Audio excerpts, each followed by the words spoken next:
अस्सलाम वालेकुम, मैं हूं शाहिद हुसैन। उम्मीद करता हूं आप सब खैरियत से होंगे। काफ़ी अरसे के बाद आज मुलज़िम ज़हीर केस से मुताल्लिक़ बात करेंगे और बड़ी अहम तफ़सीलात हैं जो आपके सामने रखनी है। एक तो आज चाइल्ड प्रोटेक्शन यूनिट के अमले ने एक बार फिर विज़िट किया मेहदी अली काज़मी साहब के घर और बच्ची से मुलाकात की है। आज तकरीबन 10वीं मुलाकात थी सिंध हाई कोर्ट के हुक्म के बाद। क्या कुछ रहा और मज़ीद क्या पेशरफ़्त रिपोर्ट उन्होंने कलेक्ट की और जमा कराएँगी, उसकी तफ़सीलात आपके सामने रखेंगे। इसके अलावा 2 और केसेज़ हैं जिनकी समाअत होनी है पीर के रोज़, यानी कि 20 मार्च को। उस हवाले से भी जो अहम अपडेट्स हैं वो आपके सामने रखनी है। तो जनाब, सबसे पहले आपको जो बताना है वो ये बताना है कि आज एक बार फिर चाइल्ड प्रोटेक्शन यूनिट के अमले ने मुलाकात की है और मुलाकात में बहुत सारी तफ़सीलात उन्होंने ली हैं। आज 10वीं मुलाकात थी और 10वीं मुलाकात में भी वो इसी तरह मुतमईन होकर वापस लौटे जिस तरह पहली मुलाकात में उन्होंने बच्ची को माँ बाप के घर पाया था। जो तफ़सीलात हमने हासिल किए हैं, उन्होंने जो रूटीन के सवालात थे कि बच्ची का रहन-सहन कैसा है, एजुकेशन के लिए क्या कुछ किया जा रहा है, बच्ची अपने माँ बाप के साथ और बहनों के साथ खुश है, क्या सूरत हाल है, वो सारी तफ़सीलात उन्होंने बच्ची के मुंह से ख़ुद सुनी, सवाल किए, यानी कि बच्ची ने ख़ुद उनको जवाब दिए। अच्छा, उसके बाद फिर आज तकरीबन ये 10 जो है उनके विज़िट हो चुके हैं और मुसलसल फ़ैमिली कोर्ट के अंदर वो रिपोर्ट जमा करा रहे हैं और उसके बाद फिर जब भी फ़ैमिली कोर्ट में मामला टेकअप होगा as per Sindh high court order जो है वो उस मामले को भी ज़रूर कंसीडर किया जाएगा। अच्छा, उसके बाद फिर ख़ास तौर पर जो केसेज़ हैं सिंध हाई कोर्ट में, एक तो ये है कि 20 मार्च के लिए नोटिस जारी हुए थे प्रोसिक्यूशन को और उस मुअज़्ज़िज़ जज साहब को, यानी कि एडीजे 7th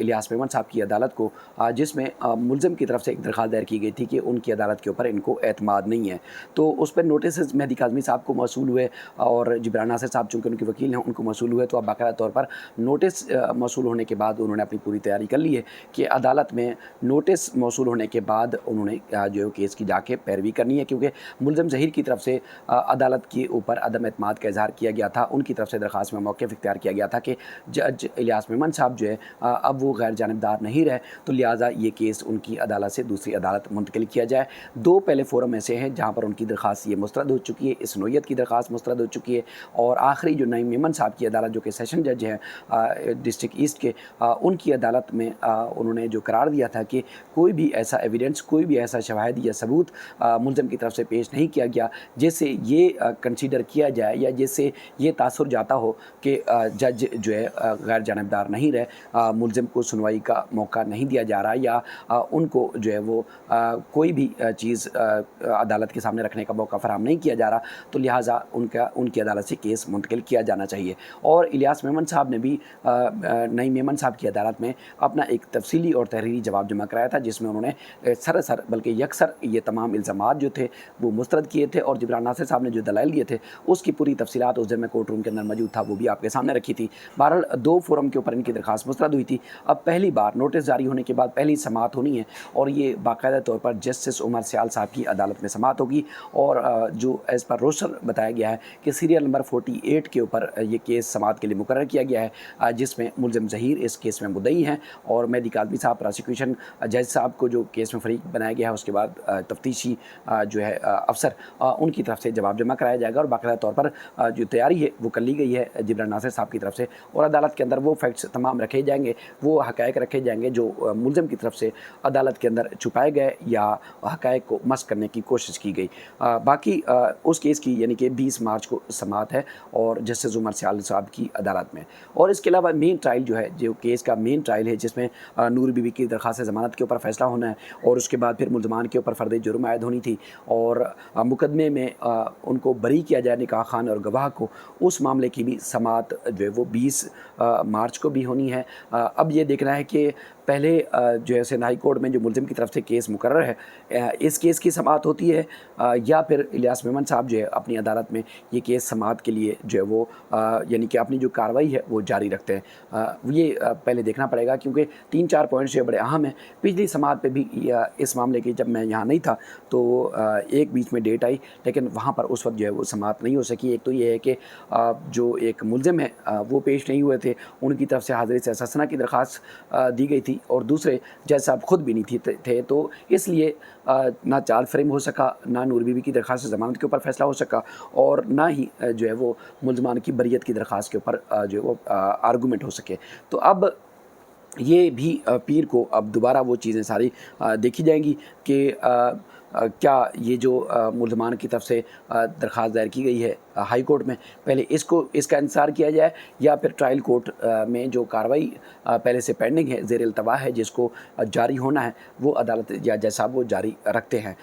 लेकिन मैं पहले भी एक वीडियो में आपको बता चुका हूँ कि सिंध हाई कोर्ट ने नोटिस तो जारी किया था, लेकिन ट्रायल कोर्ट को किसी भी कार्रवाई से रोका नहीं था। यानी कि किसी भी कार्रवाई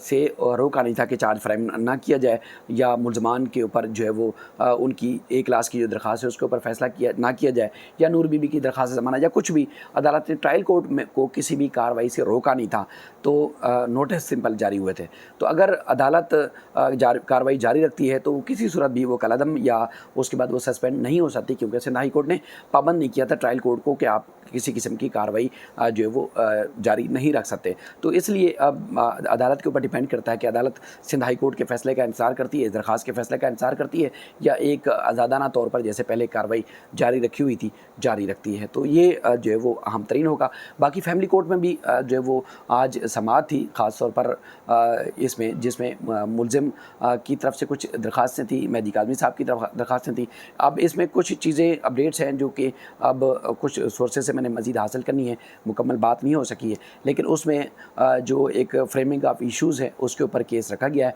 अब उसकी जो मज़ीद कार्रवाई होगी वो 6 अप्रैल को होगी, यानी कि इश्यूज़ फ्रेम किए जाएंगे मुल्ज़मान साइड से, मुद्दई साइड से, और उसके बाद फिर अदालत मज़ीद एविडेंस और उसके बाद मज़ीद आर्गूमेंट के ऊपर जाएगी 6 अप्रैल के बाद। तो कुछ मज़ीद जो ख़ास अपडेट्स हैं उसके लिए कोशिश करूँगा कि जैसे ही मुझे कुछ मज़ीद अपडेट्स हासिल होती हैं वो आपके सामने ज़रूर रखूँगा। बाकी जो तौहीन अदालत की दरख्वास्त दायर की गई थी मेहदी काज़मी साहब की तरफ से जस्टिस मोहम्मद इकबाल करोड़ो साहब की अदालत में, उसमें जो गुज़श्ता समाअत पर मुझे पता चला कि जज साहब ने मुल्ज़मान को अल्लाह की रज़ा पर जो है अल्लाह की रज़ा के लिए इन तमाम मुल्ज़मान जिनमें अली हसन जाफ़री साहब हैं और दीगर जो मुल्ज़मान हैं उनको माफ़ कर दिया और कहा कि ये अदालत और उनके दरमियान का मामला है, तो लिहाजा इस केस को मज़ीद वो चलाना नहीं चाहते। तो लेकिन उसका तहरीरी हुक्मनामा आना था, अदालत ने केस को ना तो किसी को बरी किया ना तो किसी को छोड़ा, जो मेरी इतलात है। अब रिटर्न ऑर्डर में क्या आता है वो अब देखा जाएगा, लेकिन जो कॉज लिस्ट के ऊपर वहाँ के अदालती अमले ने लिखा था वो केस को डिस्पोज ऑफ किया गया, यानी कि केस अदालत ने निमटा दिया है। किसी को बाइज़्ज़त बरी या किसी ने माफ़ी नहीं मांगी, ना ही किसी को बाइज़्ज़त बरी किया है। अब वो तफसीलात जब अदालत के सामने यानी कि तहरीरी हुक्मनामा सामने आएगा तो अब अदालत ने किन कंडीशंस के ऊपर इनको जो है वो तौहीन अदालत की कार्रवाई इनके खिलाफ जारी रखने का नहीं कहा और कहा कि हम इसको निपटाते हैं, या अदालत ने जो है वो सिंपल डिस्पोज ऑफ की है, वो अदालत का अपना इस्तेहकाक था, अपना जो है वो अदालत की कार्रवाई है। अदालत के ऊपर जो है मज़ीद हम कुछ नहीं कह सकते, क्योंकि हम तो यही वाली बात डे 1 से कहते आ रहे थे, लेकिन अदालतों के ऊपर जजेस के ऊपर यही टोला बैठ के फतवे लगाता था और यही टोला बैठ के जो है तौहीन अदालत करता था, और आज वही टोला जो है वो उन्हीं जजेस के बारे में कह रहा है कि देखें जी हम तो कहते थे कि वो तो बड़े मुअज़्ज़ज़ हैं और बड़े उनके जो है वो बड़े काबिल हैं और बड़े इंसाफ पर मबनी फ़ैसले करते हैं। हम तो उस वक्त भी कह रहे थे कि इंसाफ पे मबनी फ़ैसले करते हैं, लेकिन उस वक्त भी आप तौहीन कर रहे थे और ना जाने कौन कौन से अलकाबात से आप नवाज रहे थे। और आज अगर आपको अदालत ने, ये तो उनका अदालत का अपना मिजाज है, जैसे मोहम्मद इकबाल करोड़ो साहब का अपना मिजाज है कि उन्होंने, चूँकि ये उनका ज़ाती उनका और तौहीन अदालत करने वाले लोगों का मामला था, अदालत ने खुद छोड़ दिया। तो उसमें तो बाकी जो मेन केस है जहाँ पर मेहदी अली काज़मी साहब ने एक सिविल सूट दायर किया हुआ है, उसके ऊपर कंटेम्प्ट और सिविल सूट का जो मामला तो मज़ीद पेंडिंग है, यानी कि उसकी अभी तो कार्रवाई होनी है। वो मेहदी काज़मी साहब और मुल्ज़मान के दरमियान होगा, लेकिन ये वाला जो मामला था ये अदालत और मुल्ज़मान के दरमियान था। अदालत का अपना इस्तेहकाक था, अदालत ने अगर छोड़ दिया तो उसमें अब किसी को कुछ कह नहीं सकते, लेकिन अगर कोई ऑब्जेक्शन रेज़ किए जाते तो शायद अदालत कुछ मज़ीद इस इशू को जो वो देख सकती थी, क्योंकि जिस तरह का ट्रांसक्रिप्ट हमने अदालत में जमा होते हुए देखा और उसके हिसाब से वाकई एक बड़ी कंटेम्प्ट थी, लेकिन अदालत ने छोड़ दिया तो ज़ाहिर है अदालत जाने और वो मुल्ज़मान जाने। बाकी इसमें मज़ीद भी जो भी पेशरफ्त होती रहेगी इंशाअल्लाह अब बाकायदगी से आपको आगाह करते रहेंगे। अपना और अपने साथियों का ज़रूर ख्याल रखिएगा। अल्लाह हाफ़िज़।